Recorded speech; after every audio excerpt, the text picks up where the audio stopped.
Or des gens se tenaient en embuscade chez elle dans une chambre. Elle lui dit, « Les Philistins sont sur toi, Samson !» Et il rompit les cordes, comme se rompt un cordon d'étoupe quand il sent le feu. Et l'on ne connut point d'où venait sa force. Délila dit à Samson, « Voici, tu t'es joué de moi, tu m'as dit des mensonges. Maintenant, je te prie, indique-moi avec quoi il faut te lier. » Il lui dit, « Si on me liait avec des cordes neuves, dont on ne se fût jamais servi, je deviendrais faible et je serais comme un autre homme. » Délila prit des cordes neuves, avec lesquelles elle le lia. Puis elle lui dit, « Les Philistins sont sur toi, Samson !» Or des gens se tenaient en embuscade dans une chambre, et il rompit comme un fil les cordes qu'il avait au bras. Délila dit à Samson, « Jusqu'à présent tu t'es joué de moi, tu m'as dit des mensonges. Déclare-moi avec quoi il faut te lier. » Il lui dit, « Tu n'as qu'à tisser les 7 tresses de ma tête avec la chaîne du tissu. » Et elle les fixa par la cheville, puis elle lui dit, « Les Philistins sont sur toi, Samson !»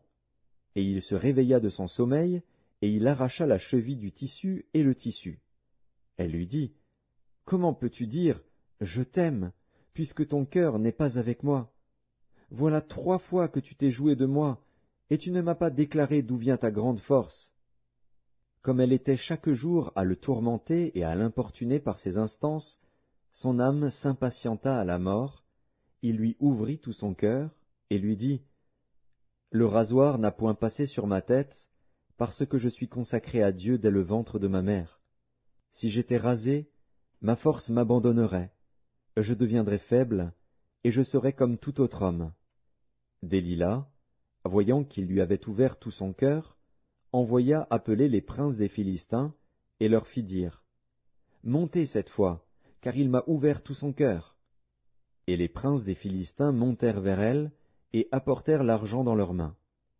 Elle l'endormit sur ses genoux, et ayant appelé un homme, elle rasa les 7 tresses de la tête de Samson, et commença ainsi à le dompter. Il perdit sa force. Elle dit alors, « Les Philistins sont sur toi, Samson !» Et il se réveilla de son sommeil, et dit, « Je m'en tirerai comme les autres fois, et je me dégagerai. » Il ne savait pas que l'Éternel s'était retiré de lui. Les Philistins le saisirent, et lui crevèrent les yeux. Ils le firent descendre à Gaza, et le lièrent avec des chaînes d'airain. Il tournait la meule dans la prison. Cependant les cheveux de sa tête recommençaient à croître, depuis qu'il avait été rasé. Or les princes des Philistins s'assemblèrent pour offrir un grand sacrifice à Dagon, leur dieu, et pour se réjouir. Ils disaient, « Notre Dieu a livré entre nos mains Samson, notre ennemi. » Et quand le peuple le